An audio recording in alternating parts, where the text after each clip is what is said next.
রেলের উচ্ছেদের প্রতিবাদে এবার রাস্তায় নেমে প্রতিবাদ আন্দোলন গড়ে তুলছে তৃণমূল। উল্লেখ্য, সম্প্রতি মেদিনীপুর স্টেশন সংলগ্ন ভুইয়াপাড়া এলাকায় বেশ কিছু বাড়িতে উচ্ছেদের নোটিশ ধরায় রেল। ইতিমধ্যে কয়েকটি বাড়ি উচ্ছেদ করেছে বলে জানা যাচ্ছে। আর তার প্রতিবাদে মঙ্গলবার দুপুরে মেদিনীপুর স্টেশনে রেলের স্টেশন ম্যানেজারের সামনে বিক্ষোভ দেখায় তৃণমূল নেতৃত্বের দাবি, পুনর্বাসন না দিয়ে কোনো রকম উচ্ছেদ করা যাবে না। দীর্ঘ প্রায় 50 বছরের বেশি সময় ধরে মানুষজন ভুইয়াপাড়া এলাকায় বসবাস করছে, কিন্তু 7 দিনের নোটিশ ধরিয়ে তাদের বাড়ি উচ্ছেদ করছে রেল কর্তৃপক্ষ। আর তার প্রতিবাদে এদিন বিক্ষোভ দেখালো তৃণমূল নেতৃত্বরা। এদিনের বিক্ষোভে নেতৃত্ব দেন মেদিনীপুর পৌরসভার পৌর প্রধান সৌমেন খান, রাজ্য নেতৃত্ব প্রদ্যুৎ ঘোষ সহ জেলার অন্যান্য নেতৃত্বরা। দাবি একটাই, পুনর্বাসন না দিয়ে উচ্ছেদ করা চলবে না ভুইয়াপাড়া এলাকায়। পুনর্বাসন না দিয়ে উচ্ছেদ করতে আসলে আগামী দিনে আন্দোলন আরো বড়সড় হবে বলে হুঁশিয়ারি দিয়েছে তৃণমূল নেতৃত্ব।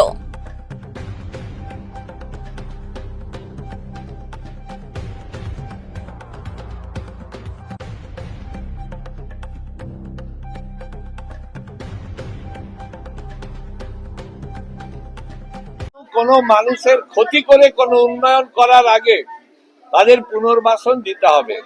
এরা আজকে কেউ ওখানে বসবাস করেনি, 50 বছর ধরে এখানে বসবাস করছে। তাদের আধার কার্ড, ভোটার কার্ড, ছেলে মেয়েদের জন্ম সার্টিফিকেট, বাড়িতে ইলেকট্রিক, বাড়িতে জলের কানেকশন, সরকারি বাড়ি সবকিছুই কিন্তু নির্মাণ হয়েছে। আজকে হঠাৎ করে যদি রেল বলে এদেরকে উচ্ছেদ করতে হবে, তাদের পুনর্বাসন দিয়ে আমরা সেই ডিমান্ড আজকে করতে এসেছিলাম। আমাদের রাজ্য থেকে আশিস চক্রবর্তী রাজ্য সম্পাদক, প্রাক্তন বিধায়ক রাজ্য সম্পাদক প্রদ্যুৎ ঘোষ, জেলা যুব সভাপতি নির্মাল্য চক্রবর্তী, মেদিনীপুর মিউনিসিপ্যালিটির কাউন্সিলরগণ, ভাইস চেয়ারম্যান সবাইকে নিয়ে এবং এলাকার যাদের বাড়ি ভাঙা হওয়ার নোটিশ দিয়েছিল তাদের নিয়ে আমরা আজকে স্টেশন ম্যানেজারের সঙ্গে দেখা করে অবিলম্বে যাতে আর কোনো বাড়ি ভাঙা না হয় তার উদ্যোগ বলেছি আমরা, এবং যদি বাড়ি ভাঙা হয় আমরা কিন্তু প্রতিরোধ করব।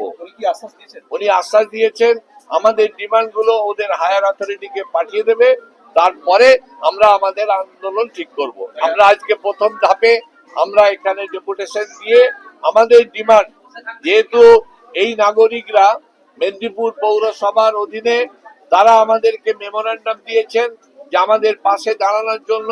আমাদের সংসদ জুনমালিয়া এবং আমাদের মাননীয় মুখ্যমন্ত্রী কে সমস্ত ঘটনাই আমাদের এমপি জানিয়েছেন, তারই নির্দেশে আমরা আজকে এসেছি।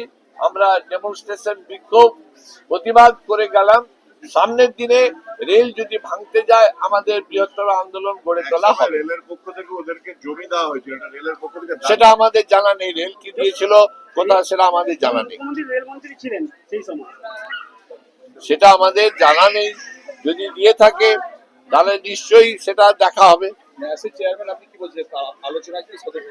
হ্যাঁ, এবং আমরা আমাদের ডিমান্ড আমাদের নেতৃত্বরা সবাই একসাথে বলেছি, শুনেছেন।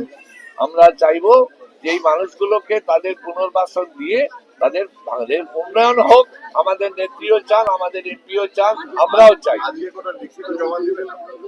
আমরা আজকে মৌখিক ভাবে আমরা সমস্ত পেপার রেডি করে Aadhaar card, voter card, electric bill, ছেলে মেয়েদের জন্ম সার্টিফিকেট নিয়ে আমাদের কাউন্সিলর, আমাদের নেতৃত্ব তারা কালেকশন করবেন, করে জমা দেবেন।